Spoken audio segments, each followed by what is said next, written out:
నమస్తే. పొంగనూరు పొంగనూరు నియోజకవర్గంలో నిన్న జనసేన రాజకీయ పార్టీ పెద్ద బహిరంగ సభ నిర్వహించింది. దీనికి ప్రత్యేకంగా పవన్ కళ్యాణ్ గారి సోదరుడైనటువంటి నాగబాబు గారిని ఆహ్వానించారు. పొంగనూరు అంటే పెద్దిరెడ్డి రామచంద్రారెడ్డి గారు గెలిచినటువంటి నియోజకవర్గం, ఆయన సొంత నియోజకవర్గం.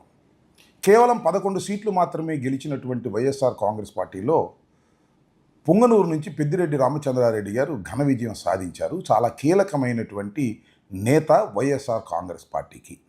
బహుశా జనసేన రాజకీయ పార్టీ పెద్దిరెడ్డి రామచంద్రారెడ్డి గారిని ఘాటుగా విమర్శించాలనే ఉద్దేశంతో ఈ బహిరంగ సభ నిర్వహించారని నేను భావిస్తున్నాను. తప్పేం లేదు, గట్టిగా విమర్శించాలని అనుకోవటం జనసేన రాజకీయ పార్టీ, పైగా మా ప్రత్యర్థి రాజకీయ పార్టీ, ఏ విధమైన తప్పు లేదు. దానికి ప్రత్యేకంగా నాగబాబు గారిని ఆహ్వానించారు. మన ఉప ముఖ్యమంత్రి గారి సోదరుడు, ఆయన కూడా వచ్చాడు, ఆ సభలో పాల్గొన్నారు. ఆయన కూడా ఉపన్యసించాడు. అయితే ఇక్కడ గమనించవలసినటువంటి అంశం ఏమిటంటే, ఆయన ఉపన్యాస ధోరణి మాత్రమే కించిత్ ప్రమాదకరంగా ఉందనే విషయాన్ని నేను చెప్పాలనే ఉద్దేశంతో మీ ముందుకు వచ్చాను. ఆయన ఉపన్యసించే ముందు ఆయన మాట్లాడినటువంటి మాటలు ఒక్కసారి మీరు చూస్తే అర్థమవుతుంది. కూటమి ప్రభుత్వం వచ్చి 7 నెలలు అయింది.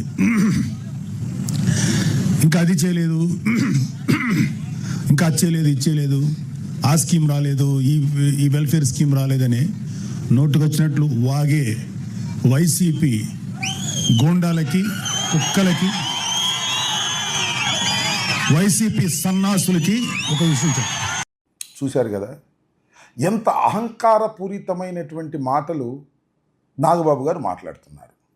నాగబాబు గారు అంటే కేవలం పవన్ కళ్యాణ్ గారి సోదరుడే కాదు, జనసేన పార్టీని ఆల్మోస్ట్ ఆల్ నడుపుతున్నటువంటి వ్యక్తి. ఇంకొక మాట చెప్పాలంటే కాబోయే మంత్రి. ఆయన మంత్రిగా చేయబోతున్నాను అని సాక్షాత్తు ముఖ్యమంత్రి గారే లిఖితపూర్వకంగా ఆయన కమిట్ అయ్యాడు. కమిట్ అయ్యి చాలా రోజులైంది అనుకోండి, అది వేరే విషయం.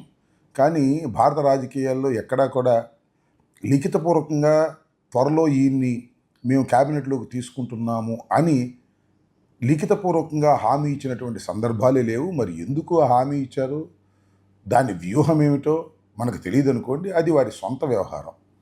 కానీ లిఖితపూర్వకంగా ఇచ్చి చాలా రోజులైనా ఆయన్ని క్యాబినెట్లోకి తీసుకోలేదు. సరే, అది కూడా వారి వ్యూహానికి సంబంధించినటువంటి అంశం అనుకోండి.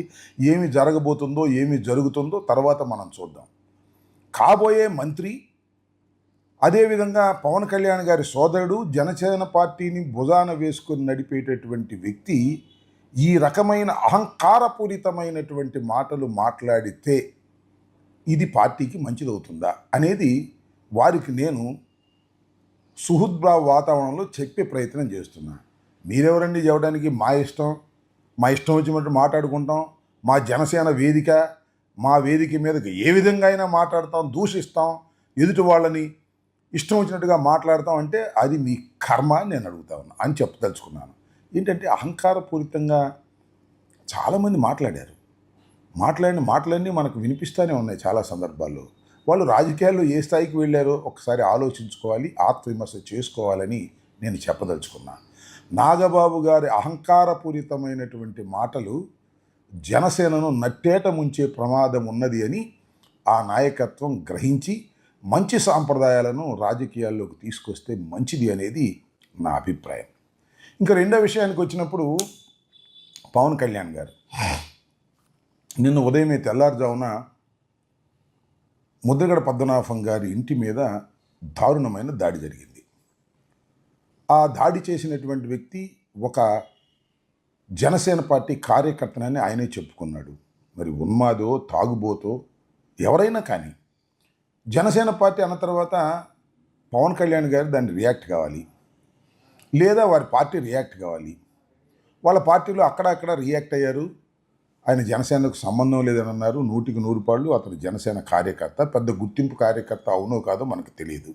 ఎందుకంటే ఆయన ఫ్లెక్సీలు, ఆయన మెడలో కండవాలు వేసుకొని, జనసేన కండవాలు వేసుకొని ఫోటోలు దిగినటువంటి సందర్భాలు సోషల్ మీడియాలో మూవ్ అవుతున్నాయి. 100కి 100 పాళ్ళు అతను జనసేన కార్యకర్త. సరే, పెద్ద కుట్రతో వచ్చాడా, కుట్ర లేకోకుండా వచ్చాడా అనే విషయాలను పక్కన పెడితే ఇది అందరూ ఖండించవలసినటువంటి అంశం.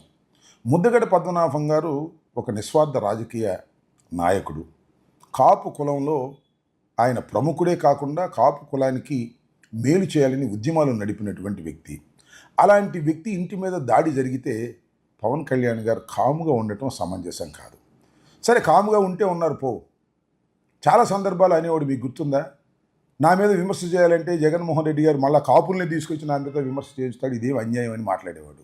ఇవాళ నేను అడుగుతా ఉన్నా పవన్ కళ్యాణ్ గారు, ముద్దగడ పద్మనాభం గారి ఇంటి మీద దాడి జరిగితే దాన్ని ఖండించడానికి వారి కుమార్తెను మీరు మీడియా ముందుకు తీసుకొచ్చారు.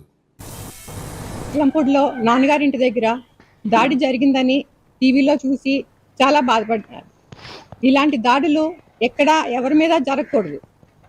నేను ఈ దాడిని తీవ్రంగా ఖండిస్తున్నాను. పవన్ కళ్యాణ్ గారు ఇలాంటి దాడుల వెనకాల అస్సలు ప్రోత్సహించరు. జనసేన నుంచి చేస్తున్నారని చెప్పి ఆరోపణలు, డబ్బులు ఇచ్చి చేయిస్తున్నారని చెప్పి ఆరోపణలు చేస్తూ ఉన్నారు. పవన్ కళ్యాణ్ గారు ఎప్పుడూ ఇలాంటివి ప్రోత్సహించలేదు. ఆయనకి ప్రజలన్నా నాయకులన్నా ఎంతో గౌరవం. వాళ్ళ మీదకి ఏం చేసినా సరే వాళ్ళని ఖండిస్తూ ఉంటారు. పోలీసులు ఈ విషయాన్ని క్షుణ్ణంగా పరిశీలించి ఎవరు చేయించారు, పిలిచి చేయించారు అని, ఎవరికి లాభం అన్నది మొత్తం తెలుసుకుని బయట పెట్టాలని నేను కోరుకుంటున్నాను. ఈ వ్యక్తి ఎవరు అన్నది ఎవరో తాగేసి చేసినంత మాత్రాన అది జనసేన చేసిందని పార్టీ తరపున పార్టీకి చెప్పడం అన్నది కరెక్ట్ కాదు. ఎవరో 1-2 మీటింగులకు వచ్చి జనసేన జై జనసేన అన్నంత మాత్రాన వాళ్ళు చేసిన పనిని కూడా ఇలా పార్టీ పరంగా నెట్టడం కూడా అంత కరెక్ట్ కాదని నేను భావిస్తున్నాను. ఇదేం సమంజసం? మమ్మల్ని ఏమో మీరు ఆ రకంగా అప్పుడు అన్నారు, ఇప్పుడేమో మీరు ఆ రకంగా ప్రవర్తిస్తున్నారంటే ఏంటి మీ నైతిక విలువలు ఎలా ఉన్నాయో నాకు అర్థం కావటంలా. మీరు చాలా సందర్భాల్లో మౌనంగా ఉంటున్నారు. ఇది మంచిది కాదు. ఎందుకు చెప్తున్నానంటే, ముద్దగడ పద్మనాభం గారి ఇంటి మీద దాడి జరిగినప్పుడు మౌనంగా ఉండే ప్రయత్నం చేస్తున్నారు. అలాగే అల్లు అర్జున్ అరెస్ట్ చేసినప్పుడు మౌనంగా ఉండే ప్రయత్నం చేశారు. అలాగే మాధవి లత అని ఒక సినిమా ఆర్టిస్ట్, హీరోయిన్, ఆమె మీద జేసీ ప్రభాకర్ రెడ్డి తీవ్రంగా విమర్శలు చేసినప్పుడు, అగ్లీగా విమర్శలు చేసినప్పుడు కనీసం ఖండించేటటువంటి ప్రయత్నం కూడా మీరు చేయటం లేదు. అసలు ఆ అమ్మాయి ఫోటో చూశారా మీరు? ఉత్తపిత్తలుండి రోజాస్ వేసుకుంటాను. అట్లా అమ్మాయే చెప్పేది. నాయనా అవేంటో ఉన్నాయి కదా బీజేపీలో, సబ్ కాస్ట్, బజరంగ్ దళ, ఇంకా ఏంటంటే ఉన్నాయా? మంచి అమ్మాయినైనా పెట్టకూడదా? దానికే పేరు లేదు, అదే ఒక పెద్ద ప్రాస్టిట్యూట్. మీరు ఏ ఫీల్డ్ నుంచి అయితే ఇంత పెద్ద ఎత్తున నాయకుడిగా పెరిగారో ఆ ఫీల్డ్లో జరుగుతున్న అన్యాయాల గురించి కూడా మీరు ఖండించుకోకుండా మాట్లాడుకోకుండా ఉండటం సమంజసం కాదు. సమయం వచ్చినప్పుడు మాత్రం ఆవేశపూరితంగా ఊగిపోతూ ఉపన్యాసాలు చెప్తారు. మీ అన్నదమ్ములు ఇద్దరు ఎప్పుడు ఏం మాట్లాడతారో అర్థం కాకపోతే మీకే ప్రమాదం అని చెప్పే ప్రయత్నం ఇది అని నేను ఈ సందర్భంగా చెప్పదలుచుకున్నాను.